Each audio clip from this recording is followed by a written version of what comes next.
안녕하세요, 마망지입니다. 오늘은 정해진 미션대로 독서하는 망지의 책린지입니다. 망지의 책린지 네 번째, 동화책 읽기. 이번에 동화책 읽으려고 생각해보니까 초등학교 이후로 동화책을 읽어본 적이 없지 않나 싶었어요. 그냥 조카들 동화책 보는 정도지 제가 읽으려고 동화책을 선택했던 적은 꽤 오래전 일이니까 막상 책을 고르기가 어렵더라고요. 그래서 인터넷 서점이나 북클럽을 좀 찾아봤더니 피터 래빗이나 무민 같은 제가 이미 알고 있는 캐릭터들이 보이더라고요. 저에게는 그냥 하나의 캐릭터에 불과했는데 이게 어떤 스토리를 담은 동화책에서 등장했던 것인지 궁금해지더라고요. 그래서 무민 동화책을 읽어보기로 결정했어요. 북클럽에는 무민 그림동화 시리즈 15편 중에 3편이 있어서 읽어봤습니다. 무민의 특별한 보물, 무민과 봄에 온 편지, 무민의 외딴섬 여행입니다. 먼저 무민의 특별한 보물입니다. 스토리는요, 무민이 자기만의 보물을 찾기 위해 길을 떠나서 숲으로 바다로 향합니다. 길을 다니다 보니까 눈에 띄는 물건은 많았어요.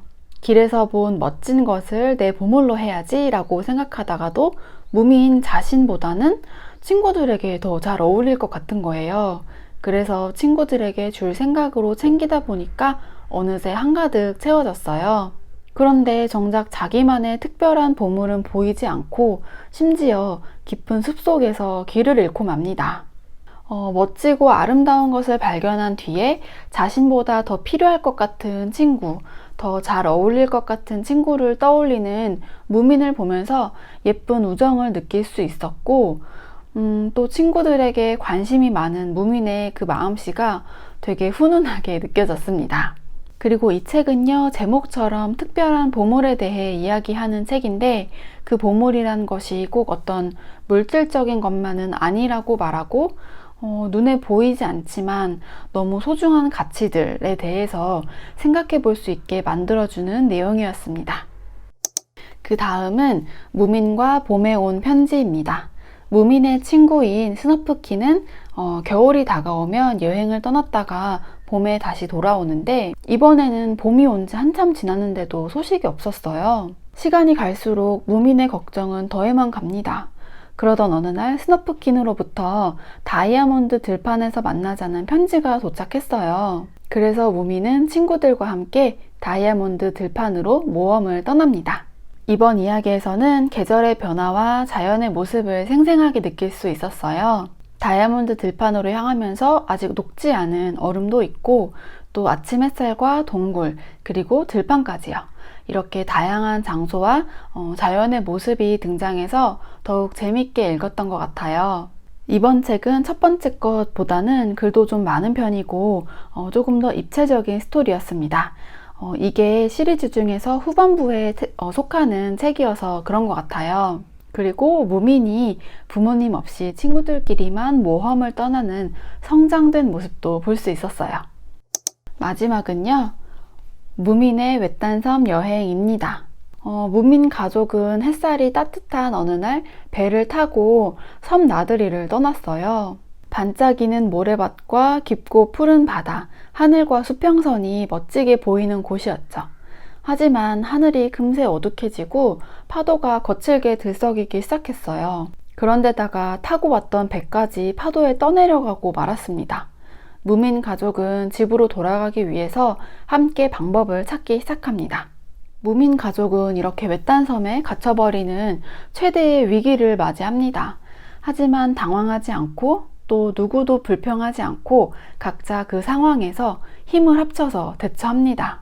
그리고 무민 가족은 일이 조금 꼬여도 실수해도 괜찮다고 다독이고 긍정적으로 생각해요.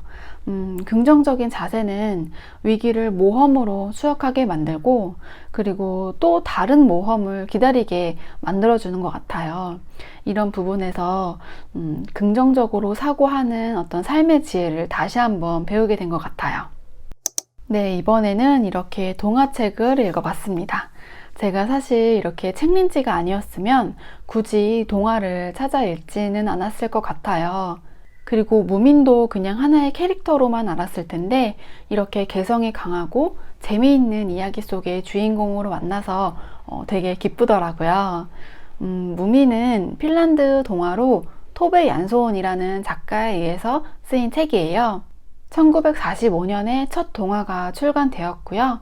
그 이후에 계속되는 인기로 TV 만화와 또 뮤지컬로도 제작되고 세계적으로 사랑받는 주인공이 되었습니다. 초기 사파에서는 다소 기괴한 외모였지만 점점 귀여운 하마와 같은 모습이 되었다고 해요. 사실 무미는 하마는 아니고 트롤이죠.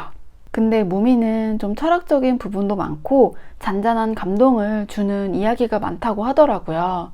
저도 이번에 살짝 맛봤지만 얼마나 더 큰 매력이 숨겨져 있는지 궁금해집니다. 애니메이션 영화도 있고 또 소설책도 있으니까 나중에 더 깊게 접해보고 싶다는 생각이 들었고요. 저는 사실 동화책을 접할 일도 관심도 없었는데 이번 기회에 이렇게 동화책을 읽어보니까 굉장히 마음이 따뜻해지고 좀 무뎌졌던 어떤 감정들이 깨어지는 기분이 들기도 했어요. 잊고 있었거나 또 나이를 먹으면서 점점 거칠어지는 현생을 살면서 못 챙겼던 어떤 소중한 가치를 다시 한번 떠올릴 수 있었고요. 그래서 동화책이 꼭 어린이만을 위한 책은 아닌 것 같다는 생각이 들어요. 귀엽고 예쁜 그림과 함께 정말 무해한 이야기여서 정신과 마음이 좀 편안했고 눈도 굉장히 즐거웠습니다. 그래서 오히려 더 색다른 경험이 되었던 것 같아요. 여러분도 기회가 되신다면 동화책을 한번 읽어보시면서 머리를 식혀보시면 어떠실까요? 네, 그러면 이제 다음 책린지 주제를 뽑아보도록 하겠습니다. 이렇게 뽑기 어플에 책린지를 주제로 여러 가지 항목들을 저장을 해놨고요. 한번 뽑아보도록 하겠습니다.